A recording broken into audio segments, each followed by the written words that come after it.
seria uma ciência redimida e aperfeiçoada pela graça? Bom, a ciência redimida e aperfeiçoada pela graça, eu gostei da forma como foi colocado. Ela não só, a graça ela não só retorna, né, ao início, né? Ela avança, né, também a natureza, né? Ela foi concebida dessa forma. Bom, eu diria que essa ideia que a gente já tocou um pouco, nesse ponto, de a rainha das ciências, né? A teologia sendo a rainha das ciências, né? Eu acho que se pareceria mais ou menos com uma ciência que ela é mais completa, né? Ela é mais capaz de, se, de interagir com outras ciências, né? Não seria ela completamente desfacelada, né, em diversas ah, coisas autônomas, né, em áreas autônomas do pensamento, mas elas seriam, as ciências seriam integradas, né? Tem esse princípio integrador do conhecimento, né, que é a teologia, que é o conhecimento de Deus. Pedro, você tem mais detalhes para nos iluminar aí com relação a como seria essa ciência redimida? Eu gostei também na forma como ele colocou, diz até respeito sobre até o negócio do Madison, né, do Brian Madison, sobre que a graça não só restaura a natureza, mas ela também a aperfeiçoa, né? Interessante isso, a relação da graça com a cultura, com o fazer humano e, no caso, o fazer científico, né? Eu penso que, bem, sempre os pressupostos, os pontos de partida vão ser distintos, né? Mas não só isso também, as interpretações do que essa ciência alcança vão ser distintas também. Soa muito radical para algumas pessoas, talvez isso também seja meu vantilianismo falando mais alto, mas soa muito radical para alguns, quando o Van Til fala que nem a matemática, né, pode ser entendida fora do pacto com Deus, assim, o pessoal pensa, mas como que 2 mais 2 igual a 4 não vai ser entendido? Mas, assim, isso são os operadores básicos, né, é uma coisa bem superficial sobre uma série de outras coisas pressupostas sobre unidade, sobre correlação entre elas, ressonância entre essas formulações matemáticas e a realidade, que quando não são feitas, dão espaço para o que a gente vê hoje, inclusive na matemática, de dizer que a matemática que a gente aprendeu é colonizadora, ela tem aspectos autoritativos, que realmente, assim, se você desvincula o significado criacional da ciência, né,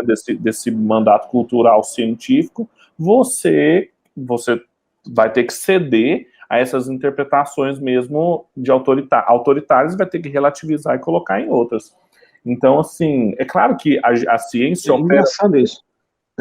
Desculpa. Não, termina, por favor. É claro não, eu só ia falar que, assim, é claro que a ciência, ela opera com capital emprestado, né? Apesar de não reconhecer tudo isso, o significado, a dependência de Deus, a dependência do pacto que ele tem com a realidade, com a natureza criada, ela não reconhece isso, mas ela opera como se isso fosse verdade. Como se isso fosse verdade.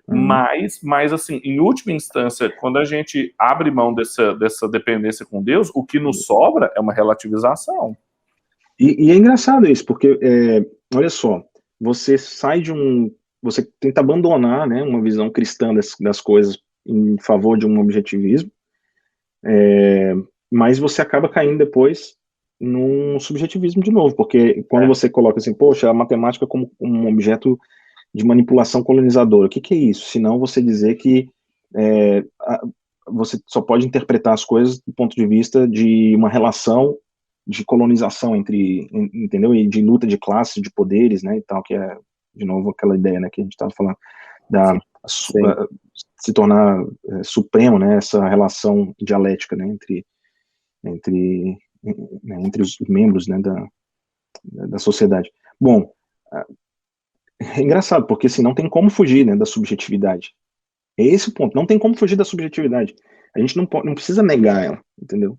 Mas a gente tem que reconhecer que a subjetividade, que encontra, né, o seu ponto focal em Deus, né, ela também é carregada de objetividade, porque Deus é três e é um ao mesmo tempo, né?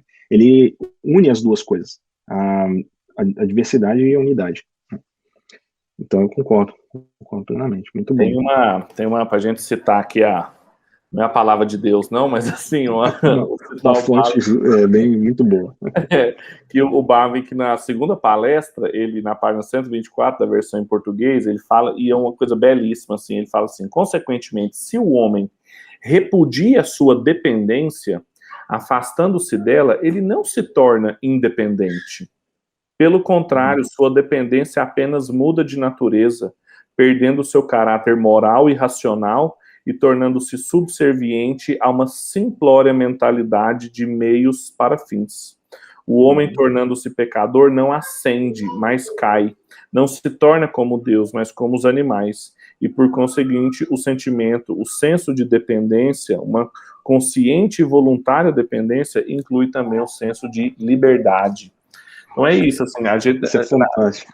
É bonito demais, né? Assim, na tentativa de ser independente, e, por exemplo, aplicando essa matemática que a gente estava falando, né? Assim, não, abre mão, então, é colonizador, é autoritário, beleza. Aí você não se torna independente, você se torna irracional, você se torna imoral, você não ascende, você cai.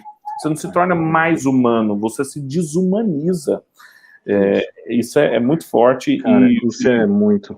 E isso é bíblico. Você lê Romanos 1, a crítica de Paulo é exatamente essa, né? Tentando se tornar como sábios, né? Nós nos tornamos o quê? Loucos, né? E o grande exemplo no Antigo Testamento que a gente tem disso é Nabucodonosor, né? Que olha, né? E acha que ele se coloca no lugar de Deus, né? Adorando o Criador, a criatura em vez do Criador, né? E Deus pune ele, mostrando para nós, né? O que acontece no desenvolvimento da nossa filosofia, né? No desenvolvimento de uma filosofia autônoma, né? Ou que pretende ou finge ser autônoma, né? Nós caímos numa completa irracionalidade. Em vez de nos tornarmos deuses, nos tornamos como animais, né? Daí a analogia que eu acredito belíssimo que as próprias escrituras nos deram, né? Da irracionalidade do pecado, né? Na vida de Nabucodonosor. E é isso. Isso é um exemplo de Deus retirando temporariamente um aspecto da graça comum sobre uma pessoa, entendeu? Em que ela consegue operar normalmente, né?